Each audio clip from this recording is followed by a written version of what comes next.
할렐루야, 할렐루야. 우리 주일 3부 예배 가운데 나오신 우리 동강의 가족 여러분들, 우리 성도 여러분들을 환영하고 축복합니다.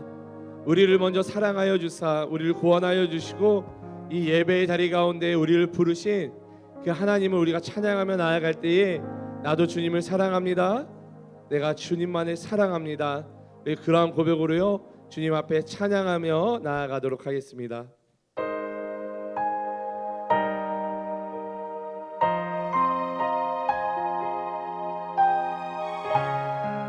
우리 처음 불러보는 찬양일 수 있는데 우리 가사를 묵상하며 함께 고백합니다. 주의 사랑 항상 내 곁에 머무시네. 나 주님을 모른다 하여도 주의 사랑 또 나를 믿어주시네.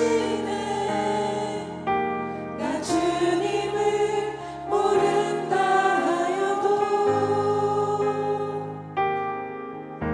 주의 사랑 항상 내 곁에 머무시네. 나 주님을 모른다 하여도 주의 사랑 또 나를 믿어주시네. 나 주님을 모른다 하여도 고백합니다. 주를 사랑합니다. 온 마음 다하여 주를 사랑합니다. 엎드립니다. 주를 경배합니다. 진실한 그 사랑으로 나를 채워주소서. 그 주의 사랑으로 채워지는 예배 되길 간절히 소망합니다. 다시 한번 고백하며 나아갑시다. 주의 사랑, 주의 사랑 항상 내 곁에 머무시네. 나 주님을 모른다 하여도 주의 사랑 또 나를 믿어주시네. 나 주님을 모른다 하여도 고백합니다, 고백합니다.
사랑으로 나를 채워주소서. 아멘.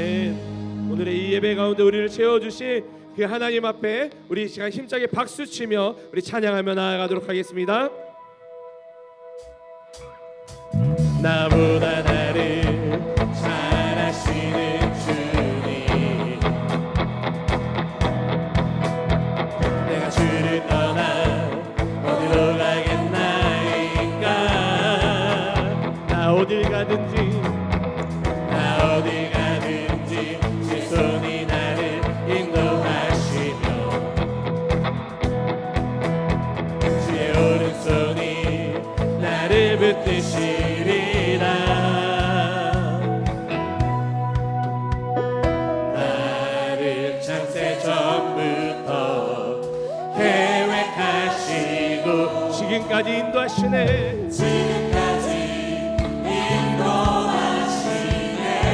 우리 함께 고백하며 나아갑시다. 하나님이여, 하나님이여, 주의 생각이 어찌 그리 보배로우신지요. 나의 생각보다 나의 뜻보다 더 크고 놀라우신 주님, 하나님이여, 나를 살피사 나의 마음을 다시오니 나를 영원한 길로 인도하소서. 다시 한번 고백합시다. 나보다 나를 잘 아시는 주님, 아멘. 내가 주를 떠나 어디로 가겠나이까. 나 어디 가든지 주의 손이 나를 인도하시, 주의 오른손이 나를 붙드시리다. 주의 오른손이 나를 붙드시리라. 나를 창세 전부터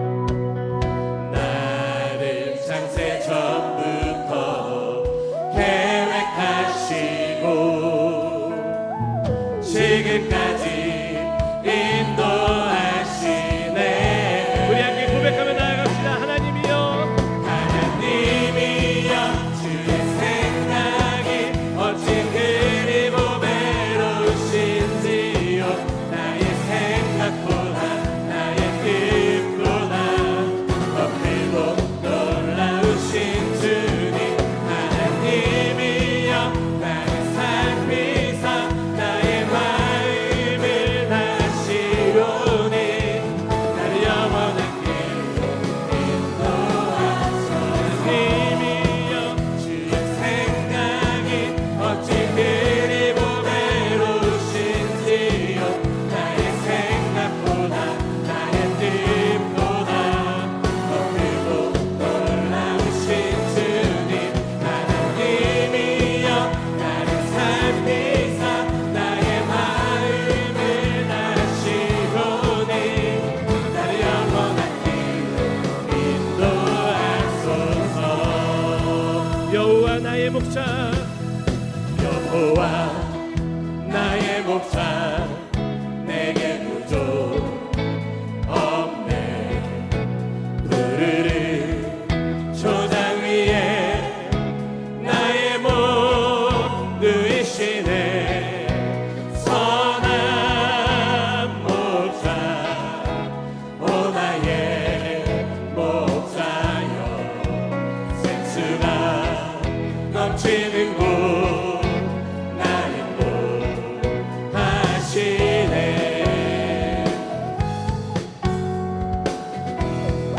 다시 한번 고백할까요? 내 영혼 소생하며, 내 영혼 소생하며 자기 일을 위해 그의 길 인도하니 골짜기 두려움없네. 선한 목자, 선한 목자, 오 나의 목자여, 생수가 넘치는 곳 나를 인도. 다시 한번 고백합니다. 선한 목자, 선한 목자,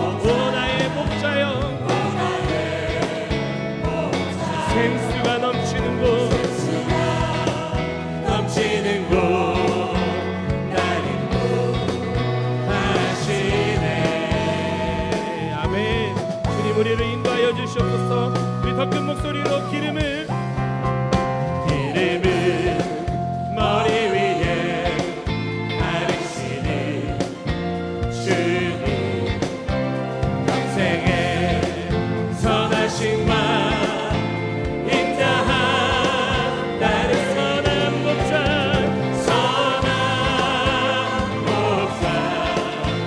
오나의 목자 생수가 넘치는 곳 날 인도하시네. 우리 마지막으로 선한 목자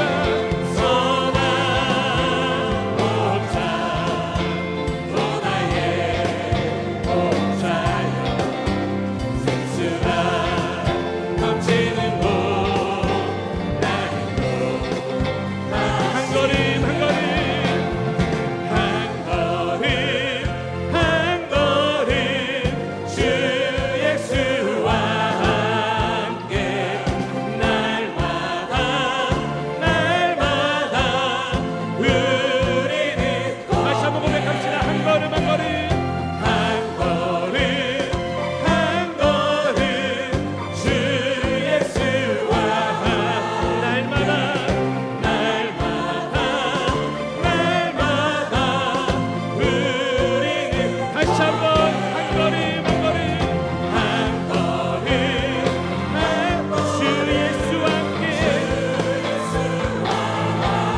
날마다 날마다 우리는 우리 마지막으로 한 걸음 한 걸음 한 걸음 주 예수와 함께 날마다 우리는 우리 함께 동행하시며 실만한 물가를 인도하시는 그 주님께 큰 영광의 박수 올려드립시다. 할렐루야. 아멘. 우리 이 시간 모두 자리에서 일어나신 후에 우리를 구원하기 위해 이 땅 가운데 오신 그 주님께 우리가 두 손을 높이 들고 우리의 모든 전존재를 다해 영광과 존귀와 찬송을 올려드리도록 하겠습니다. 우리 함께 선포합니다. 왕께 만세 왕께 만세 존귀와 위엄을 찬양해 왕께 만세 주 예수 하나님 우리 고대하네 주님 오실 때나 다시 사신 왕의 영광 이 땅을 비추네. 사단의 권세는 주 앞에 무너져 생명과 진리의 주 권세 가장 높도다. 우리 예수 이름 앞에 절하고 모든 힘이 주를 시네.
내가 산자들의 땅에서 여호와의 선하심을 보게 될 줄 확실히 믿었도다. 너는 여호와를 기다릴지어다. 강하고 담대하며 여호와를 기다릴지어다. 아멘. 다 함께 사도신경으로 우리의 신앙을 고백하겠습니다. 전능하사 천지를 만드신 하나님 아버지를 내가 믿사오며 그 외아들 우리 주 예수 그리스도를 믿사오니 이는 성령으로 잉태하사 동정녀 마리에게 나시고 본디오 빌라도에게 고난을 받으사 십자가에 못 박혀 죽으시고 장사한 지 사흘 만에 죽은 자 가운데서 다시 살아나시며 하늘에 오르사 전능하신 하나님 우편에 앉아 계시다가 저리로서 산자와 죽은 자를 심판하러 오시리라. 성령을 믿사오며 거룩한 공예와 성도가 서로 교통하는 것과 죄를 사하여 주시는 것과 몸이 다시 사는 것과 영원히 사는 것을 믿사옵나이다. 아멘. 우리 모두 자리에 앉으신 후에 우리를 그 실만한 물가로 인도해 주실 뿐만 아니라 우리의 인생 가운데 그 모든 것을 이미 계획하고 예비하신 그 주님을 우리가 찬양하며 나아가길 간절히 소망합니다.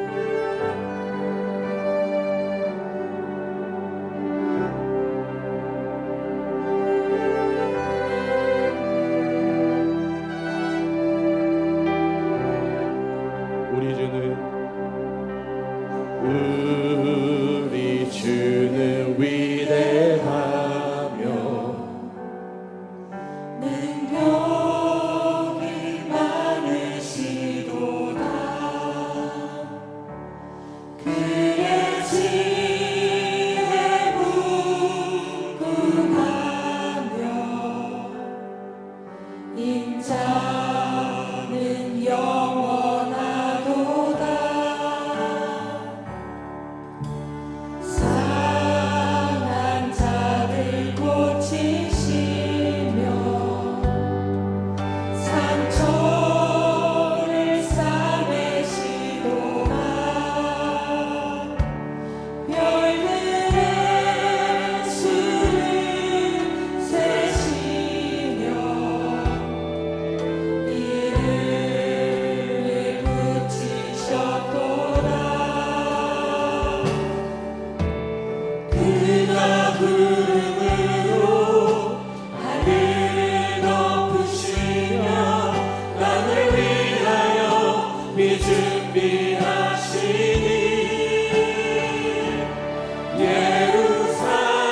예루살렘아 여호와를 찬송할지어다. 내 하나님을 감사함으로 그 앞에 나가며 주님제 앞에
힘을 다해 예루살렘아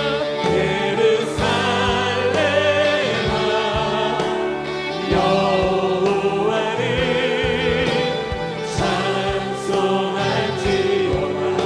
내 하나님을 감사함으로 그 앞에 나가며 주 임재 앞에 경배하리. 우리 마지막으로 예루살렘아 여호와를 찬송할지어다. 내 하나님을 감사함으로 그 앞에 나가며 주 임재 앞에 경배해. 주의 영광력이 임하사 주 영광력이 임하사 열방 향해 그 빛 비추소서.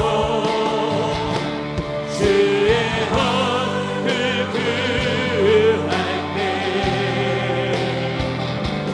주의 간빛 머무소서.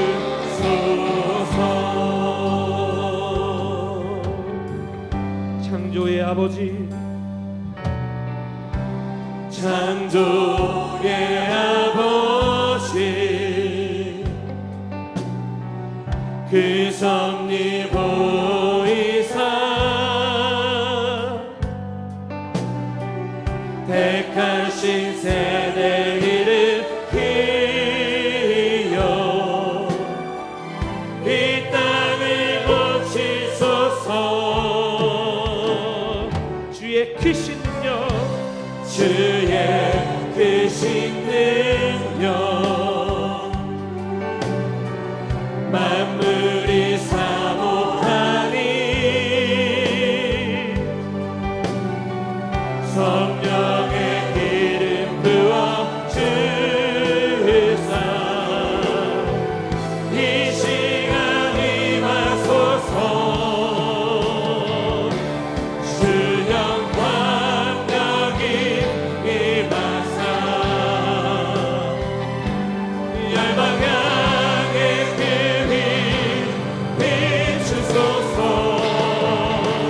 주의 헌을 구할 때 주의 향기 머문. 우리 다시 한번 두 손을 높이 들고 주의 영광력이 임하사 주 영광력이 임하사 열방 향해 그 빛 비추소서.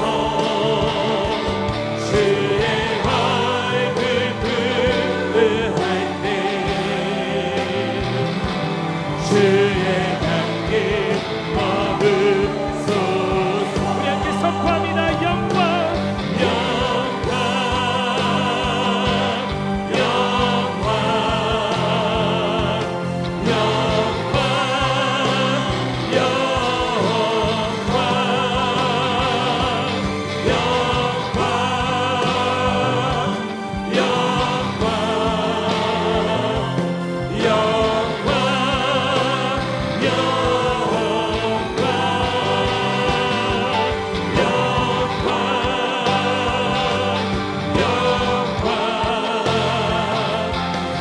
영광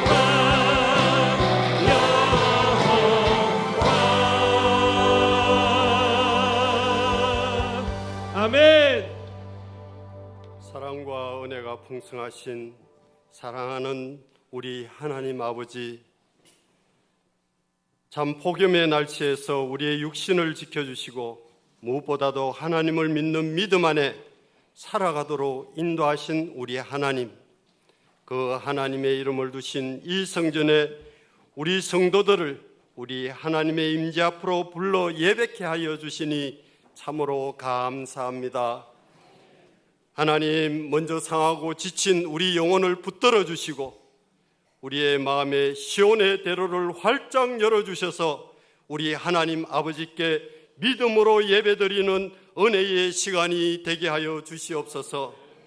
영원한 생명의 근원 되신 예수 그리스도를 향한 믿음과 갚을 수 없는 그 은혜에 감사하며 우리 하나님 아버지께 예배드리는 기쁨으로 예배드리는 시간이 되게 하여 주시옵소서. 하나님 아버지, 세상의 불안과 염려, 걱정을 주님 앞에 다 내려놓게 하시고 우리 주님이 드렸던 생명의 제사를 우리 모두 우리의 생명을 드림같이 주님께 올려드리는 이 예배가 되게 하여 주시옵소서. 하나님 아버지, 하나님의 은혜 없이는 단 하루도 살아갈 수 없는 저희들이 아니겠습니까? 세상의 풍파 속에 끝도 없이 밀려오는 시련과 역경으로 힘들어하는 우리 성도님들의 음성을 우리 하나님 들어주시옵소서. 이 예배를 통해 희망과 용기를 주시는 하나님의 음성을 듣는 이 시간이 되게 하여 주시옵소서. 치료와 회복과 다시 기용되고 새롭게 소생되는 큰 은혜의 역사가 우리 성도들의 심령 가운데 충만히 임하게 하여 주시옵소서.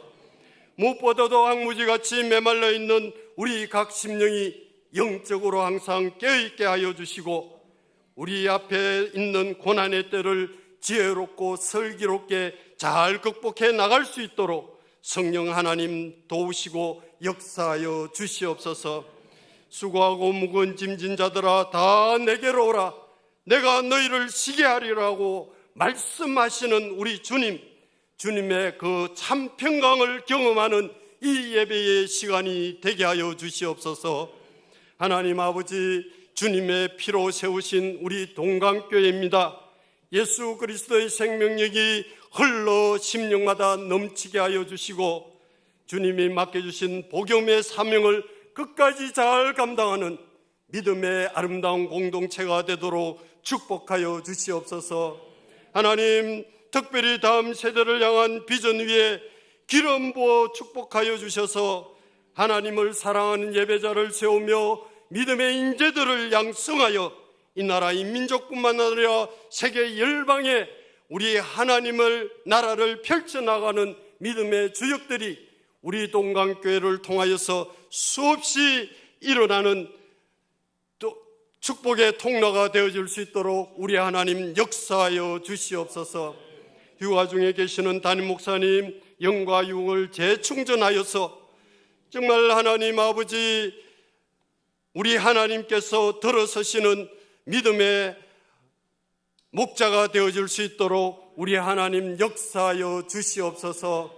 그곳에 쉼을 충분히 가질 수 있도록 모든 여건을 우리 하나님의 선한 손길로 인도하여 주시옵소서. 오늘 김주성 목사님 인생의 글이 시냇가라는 제목으로 우리에게 말씀을 주실 때에 주님을 더 알아가는 시간, 주님을 더 확신하는 시간, 주님을 더 소망하는 시간으로 하나님 아버지, 우리를 향하신 주님의 부르심에 우리가 기꺼이 응답하는 우리 모두가 될 수 있도록 이 시간 말씀의 큰 은혜가 있게 하여 주시옵소서. 오늘 주님을 소망하며 새 노래로 올려드리는 시온 찬양대의 찬양을 우리 하나님 기쁘게 연락하여 주시고 또 예배를 위해 곳곳에서 수고하는 헌신의 손길들을 우리 하나님 기억하여 주시고 그 모든 의의 열매를 그 삶 속에 충만히 임할 수 있도록 하나님 역사하여 주시옵소서. 휴가 중에 있는 우리 성도님들 어느 곳에 있든지 하나님께서 지켜보호하여 주시고 평강의 휴식이 이루어질 수 있도록 하나님 붙들어 주시옵소서. 이 모든 것 주님께 감사드리고 길이요 진리요 생명이 되신 나사렛 예수 그리스도 이름으로 기도드리옵나이다. 아멘.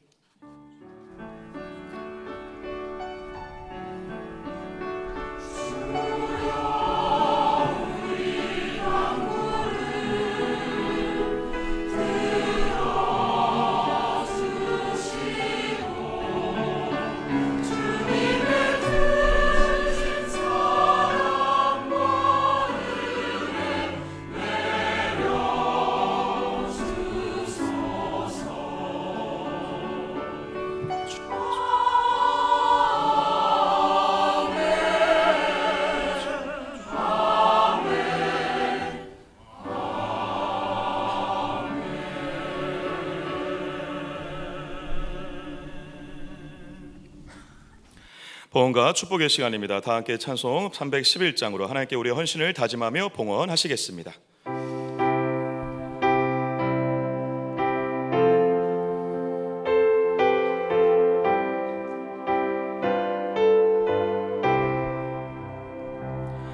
내 너를 위하여 몸 버려 피 흘려 내 죄를 속하여 살 길을 주었다. 널 위해 몸을 주건만 너 무엇 주느냐. 널 위해 몸을 주건만 너 무엇 주느냐. 아버지 보좌와 그 영광 떠나서 밤 같은 세상에 만 백성 구하려 내 몸을 희생했건만 너 무엇 하느냐. 내 몸을 희생했건만 너 무엇 하느냐. 죄 중에 빠져서 영 죽을 인생을 구하여 주려고 나 피를 흘렸다. 내 죄를 대속했건만 너 무엇 하느냐. 내 죄를 대속했건만 너 무엇 하느냐. 한없는 용서와 참 사랑 가지고 세상에 내려와 값없이 주었다. 이것이 귀중하건만 너 무엇 주느냐. 이것이 귀중하건만 너 무엇 주느냐. 기도하시겠습니다. 내 너를 위하여 몸 버려 피 흘려 내 죄를 속하여 살 길을 주었다. 널 위해 몸을 주었건만 너 무엇을 주느냐. 널 위해 몸을 주었건만 너 무엇 주느냐. 하나님, 주님의 이 질문 앞에 우리가 전부를 주신 주님 앞에 우리가 무엇을 내놓는다고 그 은혜를 갚을 수 있겠습니까? 초라하고 쓸데없는 이 인생을 귀하게 여겨주신 그 은혜에 우리가 어떻게 답할 수 있겠습니까? 부족하고 연약한 인생을 있는 그대로 받아주신 그 은혜가 너무 가분하지만 우리가 드릴 것이 이것밖에 없어 부족하고 연약한 모습 그대로, 부족한 마음 그대로, 부족하지만 주님께 전부를 드리는 마음으로 하나님께 드렸습니다. 이 손길들 주님께서 기뻐 받아주시는 그 은혜도 감사하며 이 귀한 손길들 위에 하나님께서 하늘의 은혜와 기름 부음으로 넘치게 채워주시는 시간 되게 하여 주시옵소서. 우리의 인생은 초라할 줄 모르지만 우리를 위해 모든 것을 주신 예수의 은혜와 죽음과 부활이 우리 안에 이미 가득함을 알아 우리의 인생은 이미 풍족함을 알아 주님께 감사하며 영광드리며 살아가기를 결단하는 주의 거룩한 권속들 머리머리 위에 주님께서 마음껏 은혜를 부어주시고 축복하여 주셔서 이들의 인생이 야곱의 통로, 아브라함의 통로, 축복의 통로로 더 귀하게 아름답게 사용될 수 있도록 역사하여 주시옵소서. 부족한 금액이지만, 부족한 헌금이지만 이 헌금들이 사용되는 곳곳마다 천하보다 귀한 한 생명이 살아나는 역사, 구원받는 역사, 주님께로 돌아오는 역사가 있게 하여 주시옵소서. 주의 나라가 더 힘있게 전진하는데 이 귀한 손길들이 아름답게 사용되어서 우리의 힘으로 한 것이 아니라 주님의 힘으로, 주님의 은혜로 했다 고백할 수 있는 우리 동강교회 성도들과 우리가 될 수 있도록 축복하여 주시옵소서. 양지골과 해뜨는 집, 온세미 어린이집과 우리 다음 세대의 아이들을 많이 축복합니다. 이들의 인생과 삶이 하나님께 온전히 드려지는 인생들 되게 하여 주시고 믿음의 세대로 넉넉히 아름답게 성장하여 동강교회 리더들이 될 뿐 아니라 우리 대한민국의 영적인 리더들이 다 되어질 수 있도록 우리 아이들 위해 복의 은혜를 더하여 주시옵소서. 휴가 중에 계신 우리 담임 목사님과 존경하는 우리 원로 목사님 위해 하나님께서 더 많은 은혜와 축복으로 허락하여 주시고 우리 동강교회 생명을 허락하여 주셔 뱃속에서부터 잉태되고 있는 아이들과 그리고 이 교회를 위해 평생을 수고하고 애쓰며 눈물로 씨 뿌렸던 우리 사랑하는 권사님들과 장로님들과 우리 실버 어르신들 한 분 한 분 머리머리 위에 주의 놀라운 은혜가 가득한 한날들 될 수 있도록 마음껏 축복하여 주시옵소서. 감사합니다. 모든 영광 주님께 올려드리오며 예수 그리스도의 이름으로 간절히 기도드립니다. 아멘. 사랑과 인물 넘치는 동강교회 오신 여러분을 주님의 이름으로 환영합니다. 교회 소식을 말씀드리겠습니다. 이번 주 정기 모임으로 예배찬양위원회 원래회와 교회학교 교사 기도회가 있습니다.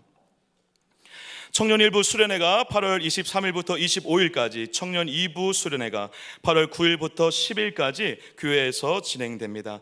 우리 새벽 이슬 같은 주의 청년들에게 주님의 크신 은혜가 부어질 수 있도록 많은 기도 부탁드리겠습니다.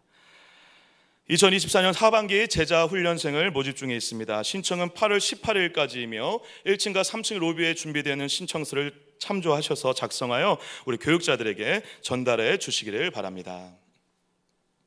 청년부 필리핀 단교 선교를 위한 물품 후원을 다음 주 8월 11일까지 받습니다. 더불어 오늘 1층 로비에서는 단기 선교팀을 위한 300 기도 용사 신청을 받고 있으니 우리 성도님들의 많은 관심과 참여 부탁드리겠습니다.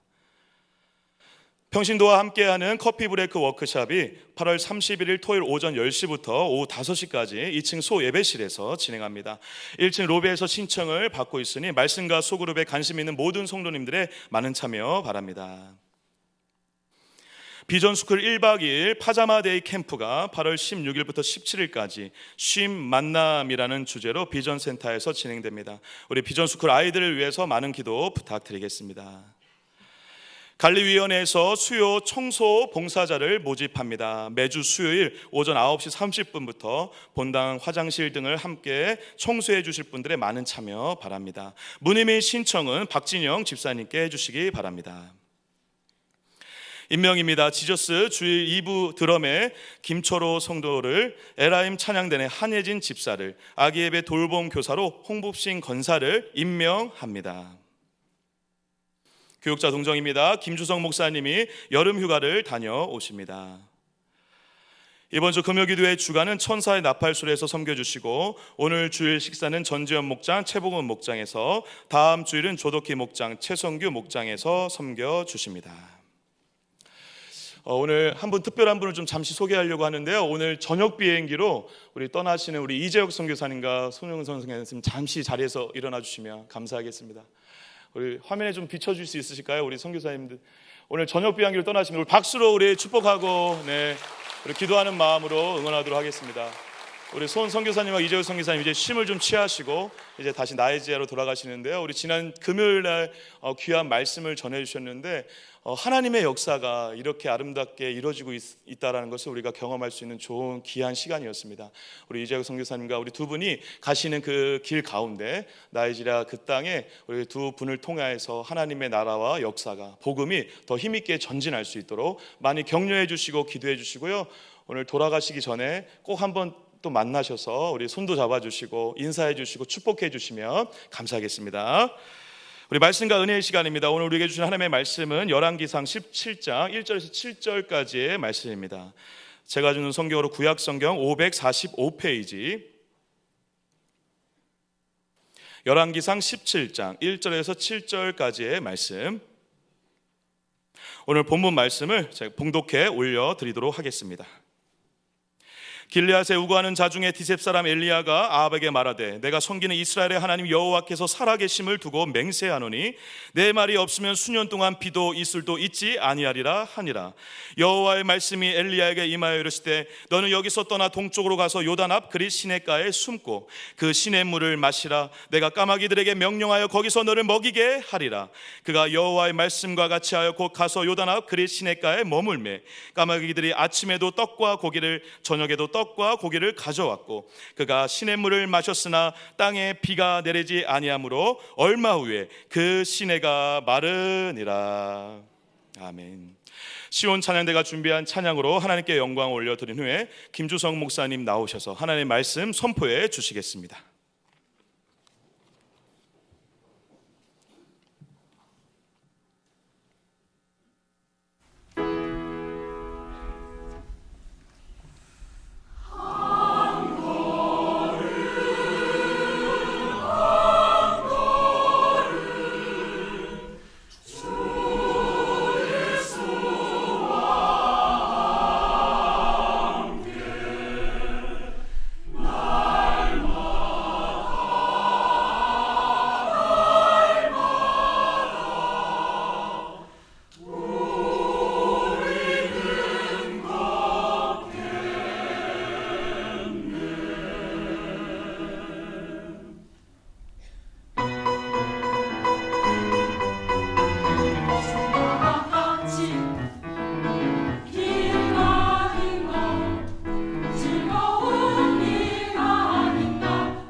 우리 하나님께 영광의 박수 올려드리겠습니다.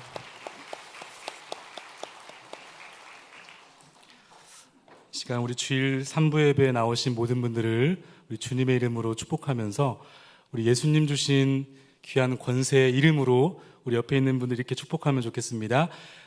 예수님의 이름으로 사랑하고 축복합니다. 우리 함께 축복하겠습니다. 예수님의 이름으로 사랑하고 축복합니다. 아멘. 인생의 그리시네까라는 제목 가지고 하나님 말씀 나누도록 하겠습니다. 어릴 적 누구나 한 번쯤 해보았을 혹은 보았을 만한 놀이가 하나 있습니다. 맞춰보시죠. 뭡니까? 슈퍼맨 놀이죠. 슈퍼맨. 빨간색 망토를 목에 걸치고 그리고는 거침없이 아래에 두꺼운 이불을 깔아놓고서는 그곳을 뛰어내립니다. 그리고는 외치죠. 슈퍼맨. 그렇죠? 그러면 뭔가 내가 이 지구를 지키는 어떤 영웅과 같은 그런 느낌을 받곤 합니다. 그런데 간혹 이 오바를 하는 친구들이 있습니다. 그게 바로 저였는데 이 초등학교 한 2학년쯤 되었을 것 같아요. 그날도 이 빨간색 망토를 목에 걸치고는 슈퍼맨 놀이를 하다가 이 집 앞에 있는 이 우물 곁에 이 묵직한 몽둥이, 제 기억으로는 좀 쇠도 좀 이렇게 있어서 꽤 무겁고 묵직했던 물건이었던 것 같습니다. 그 물건을 한다름에 달려가서 잡고서는 뱅글뱅글 돌리면서 슈퍼맨 놀이를 하다가 그것을 그만 놓치는 바람에 머리가 깨져가지고 피를 흘렸던 기억이 납니다. 아픈 것도 아픈 거지만 이 슈퍼맨이라고 하는 것에는 전혀 걸맞지 않은 얼마나 민망하고 또 얼마나 황당했던지 굉장히 그 민망한 슈퍼맨이 된 것 같은 느낌이 들었습니다. 허장허세, 실속이 없으면서 허세만 부리는 꼴이었고요. 양두구육, 겉은 그럴듯하나 속은 변변치 않은 안고 없는 찐빵과 같은 그런 사건이 아니었을까라는 생각이 듭니다. 여러분, 오늘 이 본문에 등장하고 있는 이 엘리야의 상황이 꼭 이것과 비슷한 것 같습니다. 지금 어떤 상황인가 하면 이 역사의 전면에 한 사람, 하나님의 사람 엘리야가 등장하고 있습니다. 굉장히 멋있는 모습으로 그리고 아주 카리스마 넘치는 모습으로 마치 슈퍼맨 하고 등장해 보입니다. 오늘 본문 1절 말씀인데 제가 읽도록 하겠습니다. 길라앗에 우거하는 자 중에 디셉 사람 엘리야가 아합에게 말하되 내가 섬기는 이스라엘의 하나님 여호와께서 살아계심을 두고 맹세하노니 내 말이 없으면 수년 동안 비도 이슬도 있지 아니하리라 하니라. 여러분, 이 엘리야의 지금 카리스마 넘치는 이 당당한 기백이 좀 느껴지십니까? 당시에 절대적 권력을 가지고 있었던, 무소불위의 권력을 가지고 있었던 아합 왕 앞에 서입니다. 그 왕 앞에서 그 왕의 모습에 거슬리기만 하면 그냥 말 한마디에 목숨이 끊길 수 있는 그런 상황 앞에서 이 엘리야가 얼마나 담대하던지 엘리야가 믿고 있는 하나님에 대해서 이렇게 신앙을 고백을 하지 않습니까? 여호와께서 살아계심을 두고 내가 맹세한다. 여기에 액센트가 얼마나 강하게 찍혔을지 우리는 상상이 됩니다. 내가 살아계신 여호와 하나님을 통하여 너에게 말한다라고 하는 그런 담대한 기백이에요. 그러면서 하는 말이 내 말이 없으면, 여기서 말하는 내 말은 여호와 하나님의 말씀이죠. 하나님의 말씀이 없으면 수년 동안 비도 이슬도 있지 않겠다. 여러분, 이 엘리야의 이 신앙의 고백과 이 선언이 얼마나 대단한 선언이냐면 당시에 아합 왕을 비롯한 모든 이스라엘 백성들이 가지고 있었던 신앙의 세계관이 뭐냐면 당시에 비, 이 농과 밭에 뿌려지는 이 비의 신은 바알이라고 믿었습니다. 그러니까 이 바알의 신앙의 영향력 아래 살고 있었다는 거죠. 그런데 지금 이 엘리야가 그 아합 왕 앞에서 그것이 아니다라고 선언하고 있는 것입니다. 비를 내리고 농사를 지켜야 하는 신은 바알 신이 아니라 내가 믿는 살아계신 여호와 하나님, 그 하나님만이 참 신이시고 나는 그 하나님의 영향력 아래 살고 있어, 살 거야 라고 절대적 왕의 면전 앞에서 선포하고 있다는 것이죠.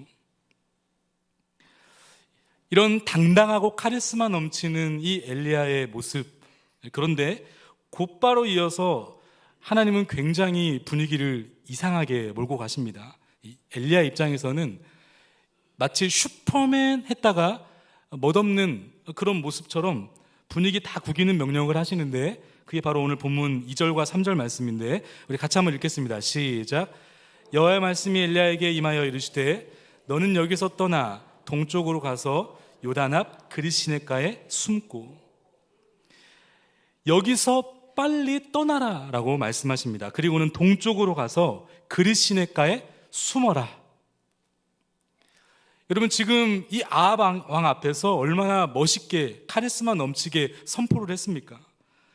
그래서 이제 이 엘리야는 내가 고백하는 하나님은 이런 하나님이셔, 난 허풍쟁이가 아니야, 하나님의 실질적인 위엄과 권위가 얼마나 위대한지를 바로 그 아합 왕과 이것을 보고 있는 모든 이스라엘 백성들 앞에서 그것을 증명해내만 하는 상황이었는데, 어찌된 영문인지 하나님께서는 지금 엘리야에게 그 자리를 빨리 털어서 주랭랑을 쳐라 이렇게 말씀하고 계신 겁니다.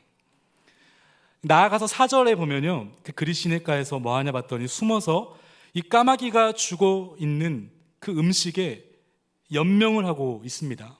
8절 이하에 보면 더 굴욕적인 상황이 펼쳐지게 되는데, 극빈자 중에서도 최극빈자였던 이 과부에게 가서 빌부터 빌어먹고 있는 이런 상황. 여러분, 이 아합이 그런 엘리야를 어떻게 보았겠습니까? 그 주변의 사람들이 이 엘리야를 어떻게 바라봤을까요? 그 아합 왕과 이스라엘 사람들의 그 온통 그 시선 앞에 당당하고 멋지게 신앙을 고백했던, 선포했던 이 엘리야의 모습, 너무나 초라하지 않습니까? 여러분, 왜 하나님께서는 한 사람 엘리야를 역사의 전면에 등장시키시면서 그렇게 멋있는 신앙의 고백과 선언을 했음에도 불구하고 이 엘리야를 갑자기 그릿시냇가라고 하는 곳으로 그를 몰고 가시는 것인가? 때로는 우리의 인생을 살아가다 보면 이런 일들이 일어날 수 있습니다. 분명히 하나님의 말씀을 붙들고 선포하며 그 말씀에 따라 가곤 있지만 내가 생각했던 것과는 너무나 전혀 다른 상황과 형편에 처할 때가 있습니다. 인생의 그릿시냇가죠. 여러분, 여기에는 굉장히 중요한 영적인 의미가 담겨 있습니다. 하나님께서 이 무명의 사람들을 불러 하나님의 일을 맡기실 때에는 그냥 거기에는 굉장히 중요한 절차가 있다는 것입니다. 그냥 맡겨서 바로 시키시는 게 아니라, 그냥 쓰시는 것이 아니라 반드시 그에 맞는 훈련의 연단의 과정을 반드시 거쳐 쓰신다라는 사실입니다. 믿으십니까? 분당 우리교회를 섬길 때에 늘 이찬수 목사님께서 종종 교역자들에게 이런 말씀을 하셨습니다. 칼은 반드시 칼집에 꽂아야 된다. 칼은 어디에 꽂으라고요? 칼집에 꽂으라는 겁니다. 이게 무슨 말인가 하면, 칼집도 마련되어 있지 않은데 자꾸 날카로운 칼을, 예리한 칼을 갈아놓고서는 칼집도 없는 상태에서 그걸 마구 휘두르다 보면 사람이 다친다는 겁니다.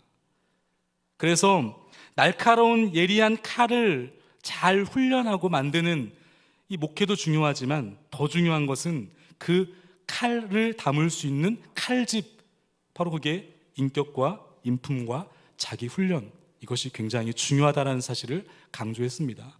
그러시면서 늘 하시는 말씀이, 야, 조금 잘한다고 우쭐대지 말라는 거예요. 스스로를 손흥민이다라고 생각하지 말라는 겁니다. 늘 나 항상 동네에서 하는 축구 손흥민인 아닌지를 돌아보라고 늘 말씀을 하시곤 했습니다. 이런 후배 목회자들에게 왜 그토록 경고하며 이런 쓴소리를 하셨던 것일까?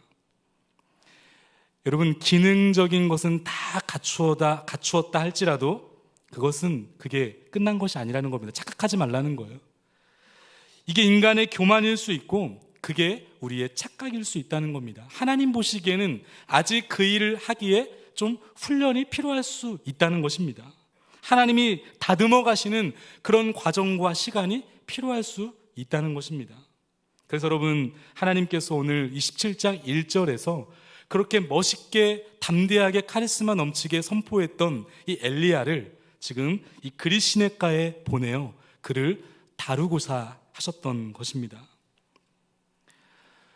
여러분, 그렇다면 하나님께서 지금 이 그릿 시내가에서 이 엘리야로 하여금 다루시고자 했던 훈련은 무엇이었을까? 그 첫 번째는 바로 고독 훈련입니다. 우리 따라하겠습니다. 고독 훈련. 우리 본문 2절과 3절 말씀을 제가 다시 한번 읽겠습니다. 여호와의 말씀이 엘리야에게 임하여 이르시되 너는 여기서 떠나 동쪽으로 가서 요단 앞 그릿 시내가에 숨고. 여러분, 이스라엘 땅의 그 많고 많은 장소들 중에서 왜 하나님은 유독 이 그릿 시내가로 이 엘리야를 보냈을까요? 여기 이 그릿이라고 하는 이 지명은요, 자르다라고 하는 카리트에서 유래된 지명인데 이 뜻이 이렇습니다. 분리, 단절이라는 의미를 담고 있습니다. 현재 요단 동편의 와디 야비스라고 추정되어 있는데, 여러분, 그 이름의 뜻처럼 이 그릿 시내가는 그야말로 다른 지역과는 철저하게 고립되어져 있고 단절된 곳이라는 겁니다. 고독하고 그리고 침묵만이 흐르는 곳이라는 거죠. 게다가 여러분, 여기 이곳은 물이 풍성하게 흐르는 그런 강이 아니라 오늘 성경에 보니까 시냇가라고 되어 있지 않습니까? 이게 시냇가라고 하는 단어, 나할이라고 하는 단어인데 급류 계곡, 와디를 이야기하는데 일반적으로 이 건기에는 물이 바짝 말라가지고요, 거기에 물이 전혀 흐르지 않는 그런 죽음의 계곡과 같은 땅이었다는 거예요. 여러분, 그러니 그런 땅에서 사람들이 살 수 있겠습니까? 그런 땅에서 어떤 사람들이 모여서 어떤 문명을 이룰 수 있겠습니까? 전혀 그렇지 않죠. 오직 고독과 침묵만이 흐르는 곳이 바로 이 그릿 시내가입니다. 여러분, 왜 하나님께서는 이 엘리야로 하여금 아무도 없는 곳, 아무도 만날 수 없는 철저하게 고립된 이 고독의 시간과 장소로 이 엘리야를 몰고 가시는 것인가? 여러분, 그 이유가 있습니다. 그것은 고독의 그 자리에서 우리는 비로소 하나님을 독대하기 때문에 그렇습니다. 여러분, 믿으십니까? 고독의 깊은 자리에서 우리는 비로소 오늘도 나와 함께 하시는 그 하나님을 독대하게 됩니다. 히틀러 암살 계획에 관여했다가 게슈타포에 의해 체포되어 형장의 이슬로 사라진 젊은 신학자 이 보네퍼라는 분이 계시는데, 이분이 감옥 옥중에서 쓰신 옥중 서관이라고 하는 책에 보면 이런 고백을 합니다. 제게서 고독은 다른 사람에게서처럼 그리 이상한 것이 아닙니다. 그것은 확실히 영혼에게 좋은 하나님의 한증막입니다.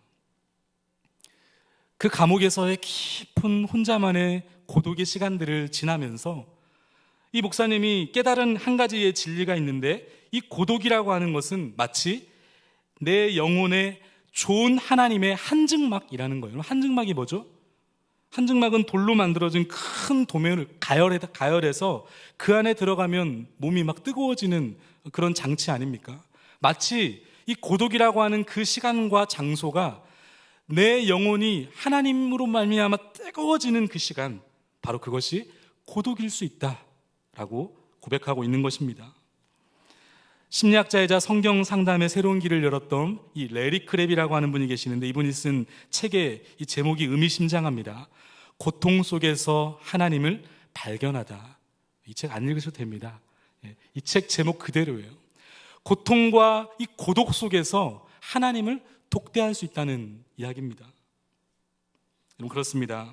고독의 자리에서 오늘 우리는 비로소 하나님을 독대하게 됩니다. 여러분, 그래서 때로는 의도적으로 고독의 자리로 들어가실 필요가 있습니다. 지금 우리 교회 청년들이 필리핀 단기 선교를 준비하고 있지 않습니까? 이 청년들을 보면서 저도 예전에 청년 사역을 했던 시간들이 떠오르더라고요. 늘 매해년 1월과 2월이 되면 한 30여 명의 청년들과 함께 훈련을 하고서 그리고는 인도 콜카타라고 하는 지역에 한 2주 정도를 선교를 가곤 했습니다. 단기 선교죠. 그런데 항상 이 청년들과 함께 훈련을 열심히 하고서는 이 비행기를 타기 바로 직전에 이 청년들을 모아놓고는 선언과 선포를 합니다. 약속을 합니다. 그게 바로 뭐냐면 지금부터 휴대폰을 다 꺼내서 다 제출하도록 만듭니다. 그리고는 휴대폰을 압수합니다. 지금부터 휴대폰 금지합니다. 여러분, 왜 제가 이 청년들의 선교를 떠나면서 그렇다고 우리 청년들 공항 앞에서 휴대폰 거두라는 얘기는 아닙니다. 저는 그랬다는 거죠. 우리 청년들이 그럴까 봐요. 여러분, 왜 청년들에게 휴대폰을 다 제출하라고 휴대폰을 제가 뺏었던 것일까요? 모든 것이 차단되면 하나님을 독대할 수밖에 없습니다. 인도라고 하는 그 힌두교의 땅에 아무도 예배하지 않는 그곳에서 휴대폰 없이 살아가는 그 삶을 짧은 2주지만 그 2주를 걸치면서 뭘 청년들이 경험하게 되냐면 하나님을 독대하기 시작합니다. 뭐 만질 게 없고 연락할 게 없고 뭐 소식 전할 게 없으니까요.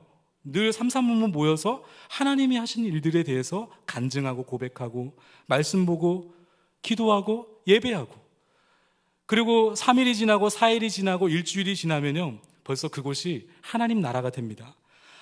아무도 예배하지 않은 그 암흑과 같은 영적인 척박한 땅에서 하나님을 독대하는 그 시간을 그들이 경험하기 시작합니다. 여러분, 그런 의미에서 오늘 저와 여러분들에겐 이 고독의 시간이 있으십니까? 그리고 여러분, 그 고독의 시간 속에서 여러분들은 하나님을 독대하고 계십니까? 하반기 제자 훈련을 모집하고 있습니다. 양육을 제가 담당하는 목사라서 이런 이야기를 하는 건 아닙니다. 제자 훈련을 시작하면 이 제자 훈련생들과 함께 가장 첫 번째로 읽는 아주 작은 소그룹 책자 하나가 있습니다. 한 2주차 되면 이 책을 읽기 시작하고 함께 나누기 시작하는데, 찰스 험멜이라고 하는 분이 쓴 늘 급한 일로 쫓기는 삶이라고 하는 책이에요. 제목이 뭐라고요? 늘 급한 일로 쫓기는 삶. 여러분, 이 책을 통해서 제자훈련생들과 함께 우리가 우리의 삶을 점검하는 하나의 이슈가 있다면 바로 그 제목 그대로입니다. 늘 급한 일로, 늘 분주한 일로 무엇인가를 처리해 나가고는 있지만 정말 그 급하게 처리한 그 일이 정말 하나님 보시기에 중요한 일인가를 질문하고 있는 것입니다. 아무리 급한 일이라 하더라도 여러분, 그것이 정말 급한 일일까? 하나님보다 독대하는 그 시간보다 정말 급한 일일까? 일주일 24시간을 늘 살고 있지만 요즘에는 또 올림픽을 하잖아요. 올림픽 금메달 따는 것을 막 보고서 정신없이 하루를 지나고 있지만 여러분, 정말 우리가 그 긴급하고 급한 일을 처리해 나가면서 정말 정작 중요한 하나님하고의 독대의 시간이 있느냐는 것입니다. 아무도 찾지 않는 침묵의 시간, 그 고독의 시간을 통해서 우리는 질문할 수 있어야 됩니다. 하나님, 정말 제 삶에 지금 이대로 가고 있는 이 길이 정말 맞습니까? 하나님, 정말 제가 아이들을 이렇게 양육하고 있다고 하는데 이렇게 아이들을 양육하고 이렇게 아이들을 지도하는 것이 맞습니까? 고독의 자리, 고독의 시간이 여러분 주어졌다면 그 자리에서 하나님을 독대할 수 있기를 주님의 이름으로 축복합니다. 그런가 하면 두 번째, 하나님께서 이 그리시네가에서 다루고자 하시는 훈련이 있습니다. 두 번째는 하나님 의존 훈련입니다. 따라하겠습니다. 하나님 의존 훈련. 여러분, 하나님께서 이 엘리야에게 그리시네가로 그를 몰아가시면서 그 엘리야로 하여금 그리시네가의 그 시간과 장소에서 무엇을 하십니까? 오늘 열왕기상 17장 4절과 6절에 이렇게 기록하고 있죠. 우리 같이 한번 읽겠습니다. 시작. 그 시냇물을 마시라. 내가 까마귀들에게 명령하여 거기서 너를 먹이게 하리라. 그가 여호와의 말씀과 같이 하여 곧 가서 요단 앞 그리시네가에 머물매 까마귀들이 아침에도 떡과 고기를 저녁에도 떡과 고기를 가져왔고 그가 시냇물을 마셨으나. 여러분, 이 엘리야가 그릿시네가에서 경험했던 분명한 한 가지 사실은 철저하게 하나님이 공급하시는 것만 먹고 살고 있습니다. 내가 거기서 너를 먹이게 하리라. 하나님이 보내주시는 그 까마귀를 통해서 아침에는 떡과 고기를, 저녁에도 이 떡과 고기를 먹고 있는 이 엘리야. 여러분, 인생의 그릿시네가는 이처럼 철저하게 하나님만 의존하는 시간인 줄 믿습니다. 철저하게 하나님께서 이 까마귀를 통해 공급해 주시지 않으면 살 수 없는 시간, 살 수 없는 자리가 여러분 우리 인생에 닥친 바로 그릿시네가의 특징입니다. 그래서 우리는 그곳에서 깨닫게 되는 거예요. 아, 내가 할 수 있는 것이 아무것도 없구나. 아, 철저하게 나는 무능력하고 정말 철저하게 나는 무기력한 존재구나 라는 사실을 깨달아 아는 곳, 그래서 하나님의 도우심을 구할 수밖에 없는 곳, 여러분 그것이 우리 인생에 닥친 인생의 그릿시네가인 줄 믿습니다. 여러분, 그러고 보니까 하나님께서 지금 이 엘리야에게 그릿시네가라고 하는 이 장소를 보내시는데, 이 위치하는 이곳이 굉장히 의미가 있습니다. 3절에 보면 이 그릿시네가의 위치가 어디냐면 요단을 중심으로 해서 동편을 의미하고 있습니다. 요단 동편. 왜 하나님께서 이 엘리야를 요단 동편에 있었던 그릿시네가로 보내고 있는 것인가? 한마디로 말하면 광야입니다. 어떤 주석에 보니까 굳이 그릿시네가를 언급함에 있어서 왜 성경의 저자는 요단 동편에 있다는 사실을 여기에 밝히고 있는 것인가? 라고 분석하면서 그가 분석하기에 이런 분석을 합니다. 이 요단 동편이라고 하는 이 광야라고 하는 곳은 과거의 이스라엘 백성들에게 있어서 굉장히 의미가 있는 장소라는 겁니다. 그렇죠? 그럼 어떤 의미가 있죠? 이스라엘 백성들이 약속의 땅인 가나안 땅을 향하여 전진하며 나아갔을 때 그들이 그 광야에서 그들이 무엇을 했습니까? 철저하게 하나님이 공급하시는 하늘에서 내려오는 만나와 메추라기를 먹었던 그곳, 하나님의 도우심이 없이는 살아갈 수 없었던 곳, 바로 그것이 이 그릿시네가가 있었던 광야였다는 사실입니다.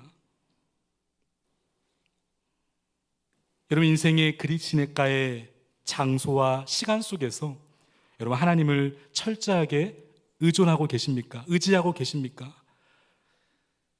철저하게 하나님만 의존하며 의지한다는 것을 우리가 알 수 있는 한 가지 중요한 변화가 있습니다. 그게 바로 뭐냐면 중심 이동의 변화가 일어나요.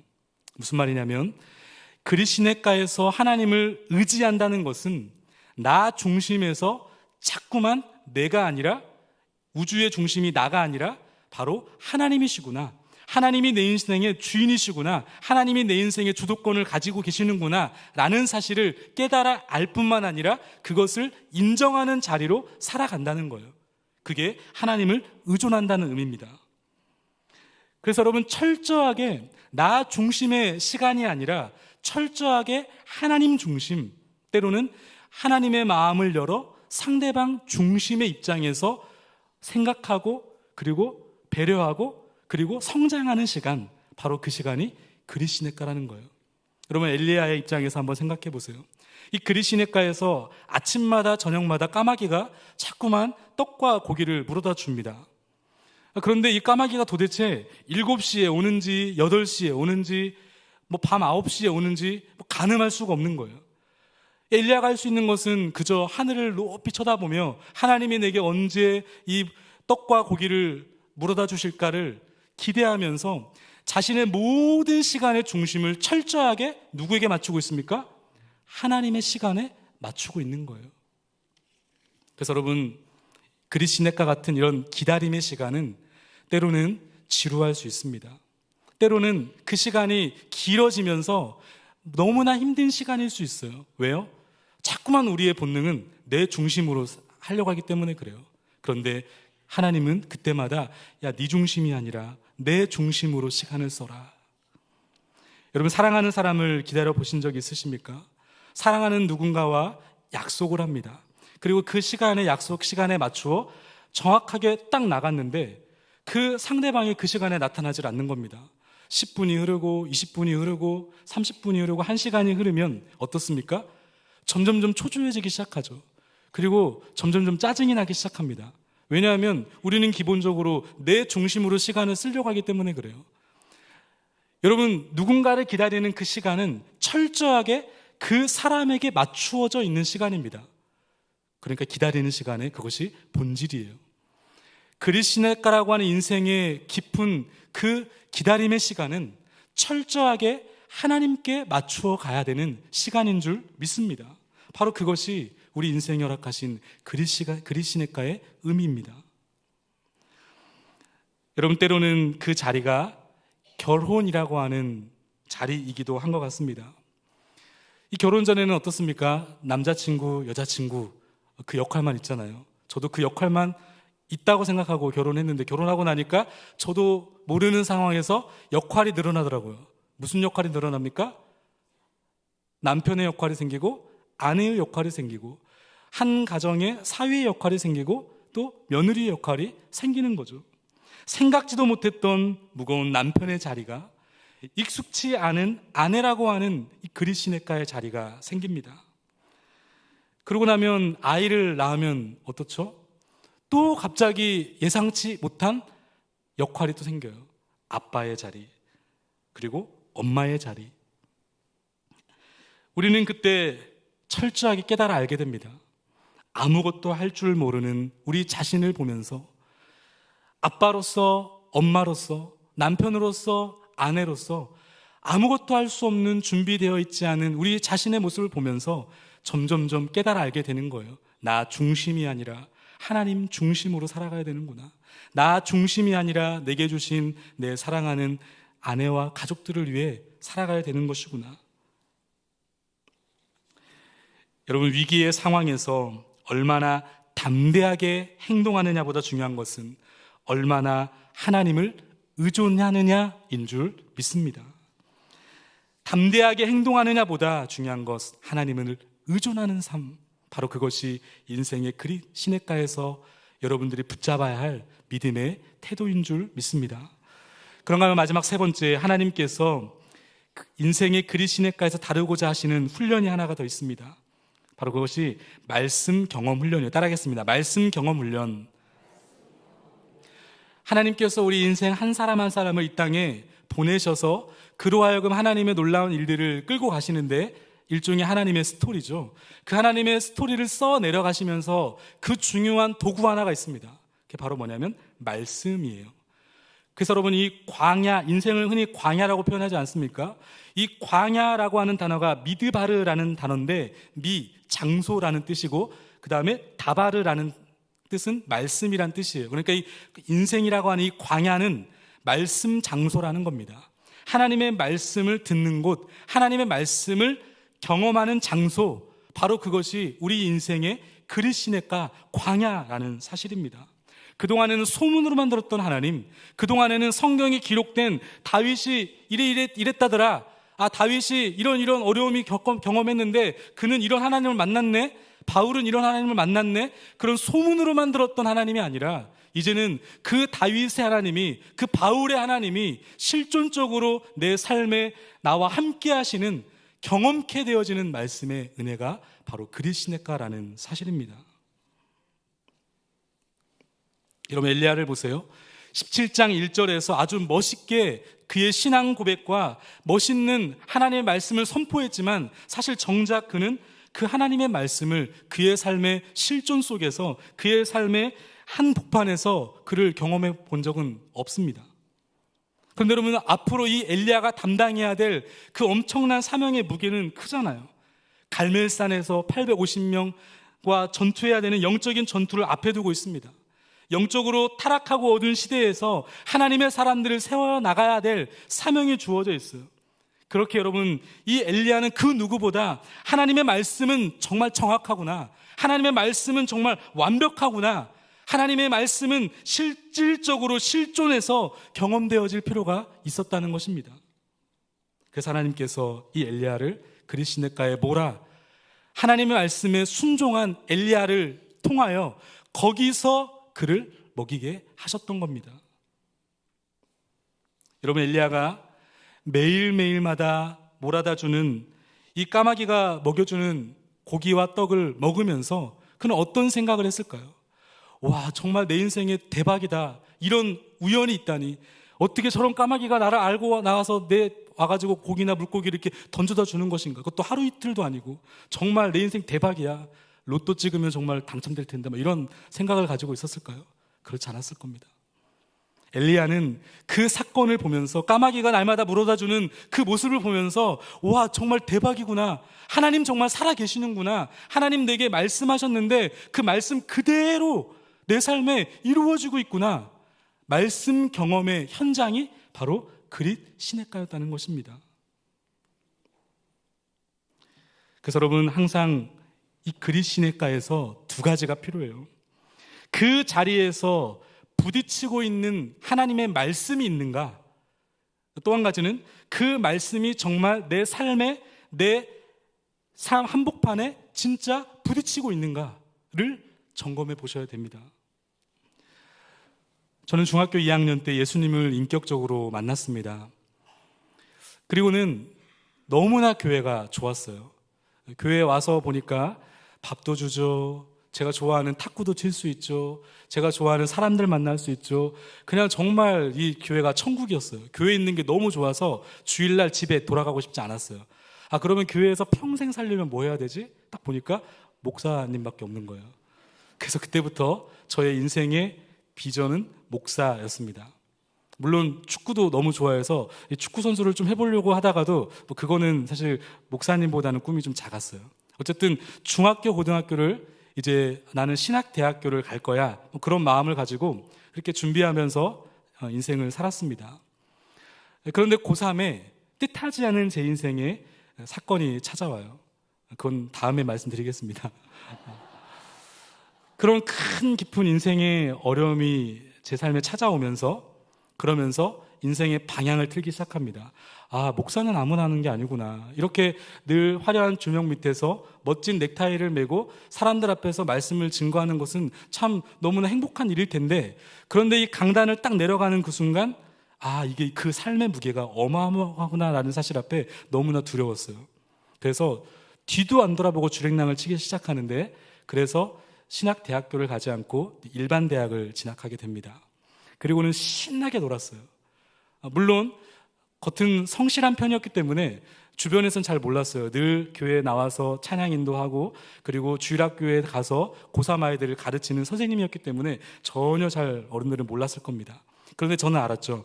내 인생의 깊은 영적인 암흑기구나, 방황기구나.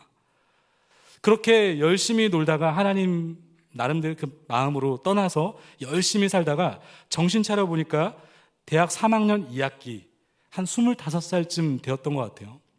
그것도 가을이었어요. 그리고는 정신 차려보니까 이제 뭐 먹고 살아야 되나 현실적인 고민이 되지 않겠습니까?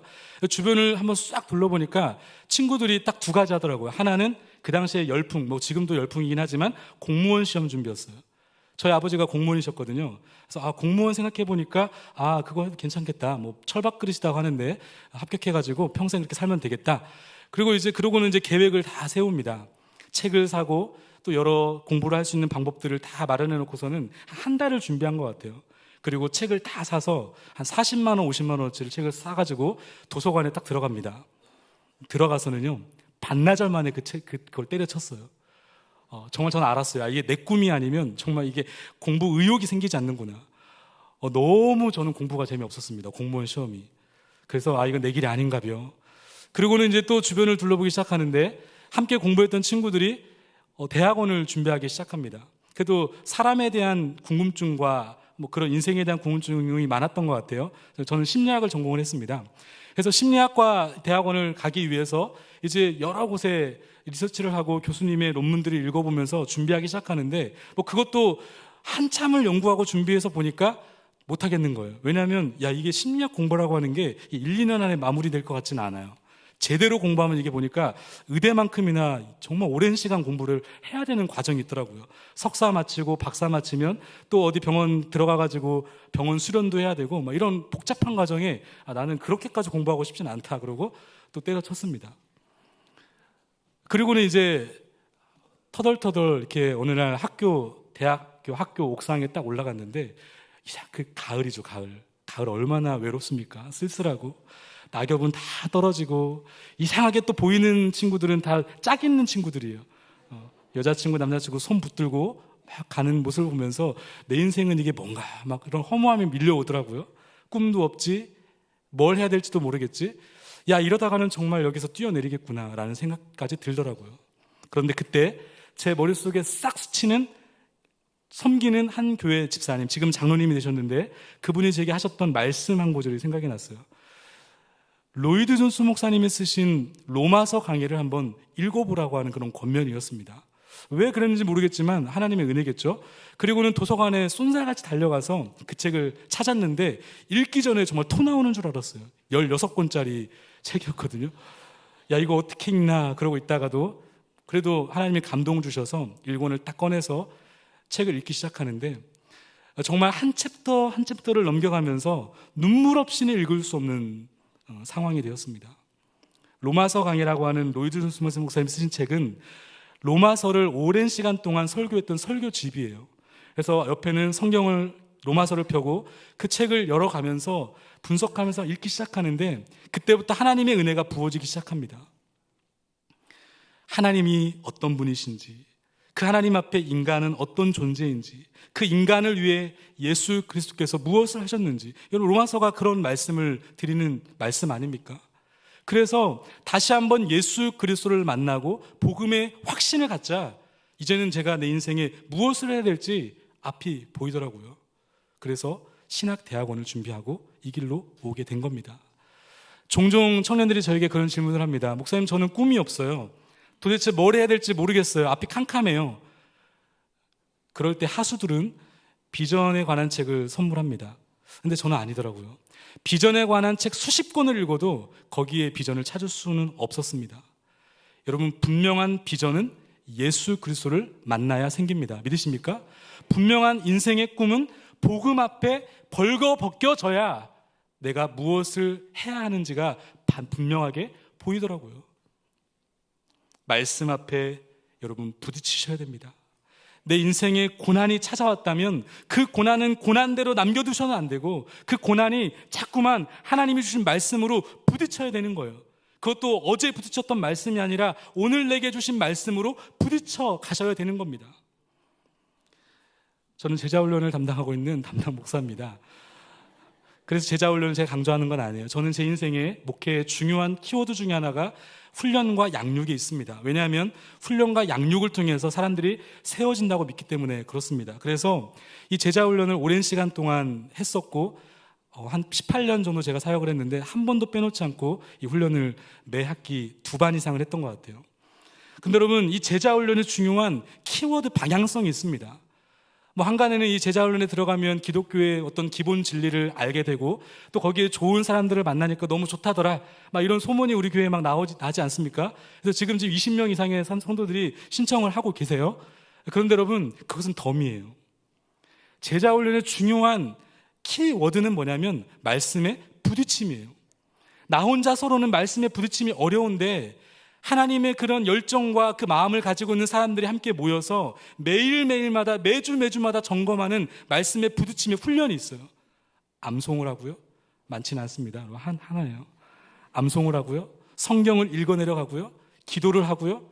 그리고 저희 교회에 와서 한 가지 시도했던 훈련 하나가 있어요. 그 유기성 목사님 저희 교회에 방문했을 때 동행일기라고 하는 그 훈련을 한번 이렇게 도전을 주셨는데 제가 그때 그 도전 앞에 그걸 확 잡았어요.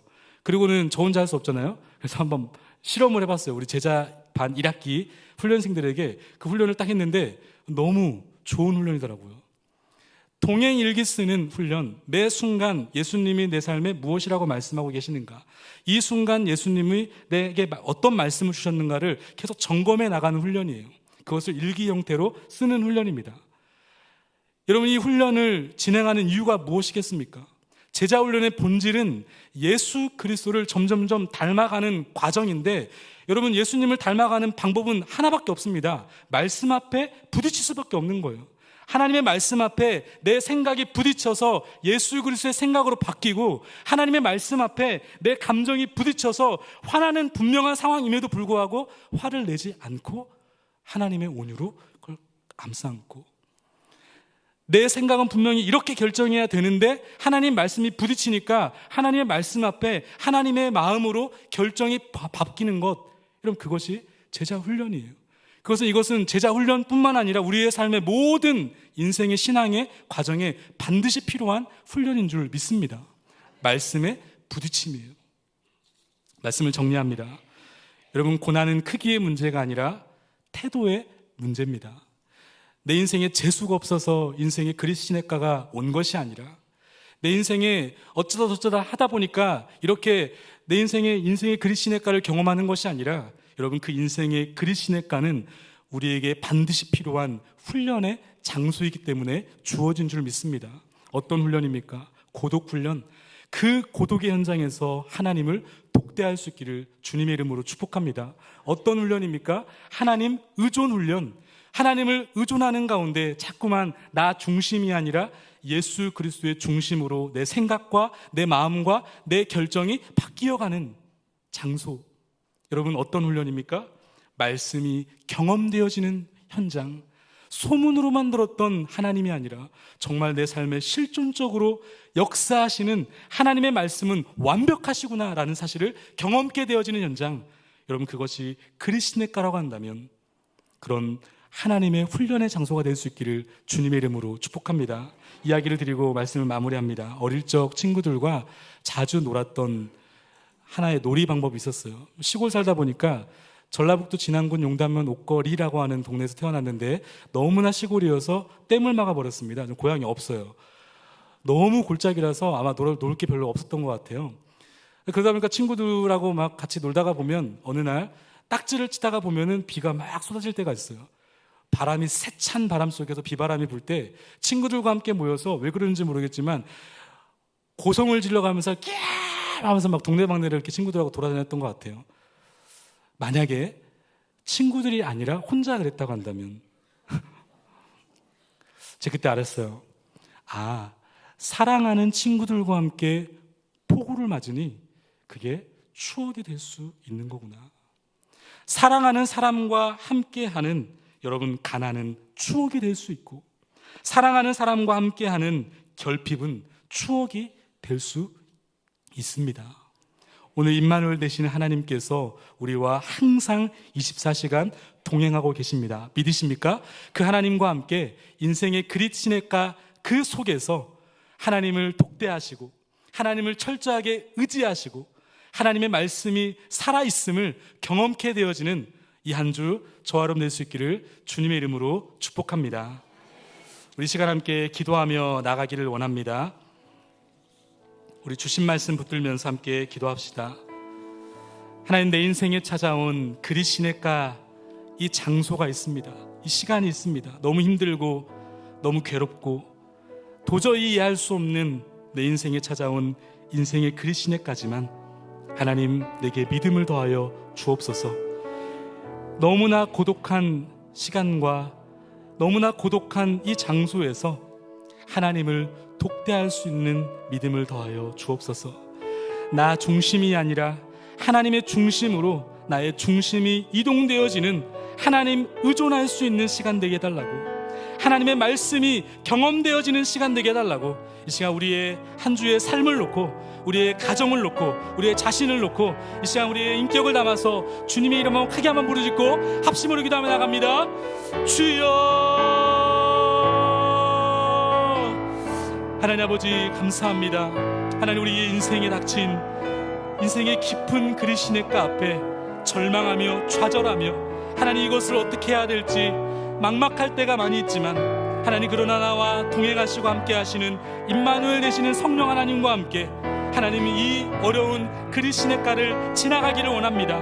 하나님의 놀라운 역사가 펼쳐질 그 하나님의 나라를 소망하며 하나님을 독대하는 시간 갖게 하여 주시옵소서. 나의 중심이 내가 아니라 오직 주님 중심으로 중심의 이동이 되어지는 시간, 소문으로 만들었던 하나님이 아니라 오늘도 내게 살아서 역사하시는 완벽한 말씀으로 임하시는 그 하나님의 말씀을 경험케 되어지는 우리의 인생이 될 수 있도록 주님 은혜를 베풀어 주시옵소서. 우리의 가정이, 우리의 공동체가, 우리의 몸된 교회가 하나님 이런 은혜가 있기를 원합니다. 인생의 그리시네가를 통과하며 하나님이 놀라운 은혜의 현장이 될 수 있도록, 하나님과 함께하는 하나님 추억의 현장이 될 수 있도록, 축복의 현장이 될 수 있도록 주님 은혜를 베풀어 주시옵소서. 그렇게 일하실 주님을 기대합니다. 이 한 주 그렇게 주님 앞에 일하실 그 주님을 기대하며 나아갑니다. 새 힘을 더하여 주시고 공급하여 주시고 그렇게 나아갈 수 있도록 주님 축복하여 주시옵소서. 하나님 아버지, 우리 인생에 찾아온 그리시네가 앞에 더 이상 절망하며 낙담만 하지 않겠습니다.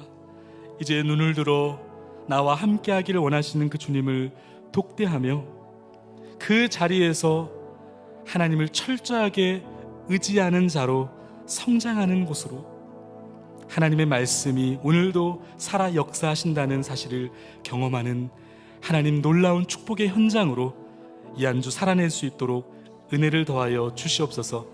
감사하며 예수 그리스도의 이름으로 기도하옵나이다. 아멘.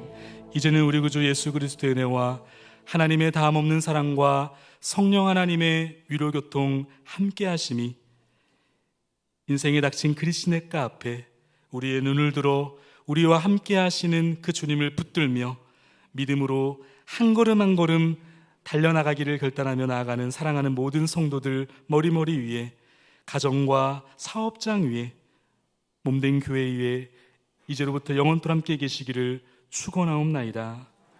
아멘.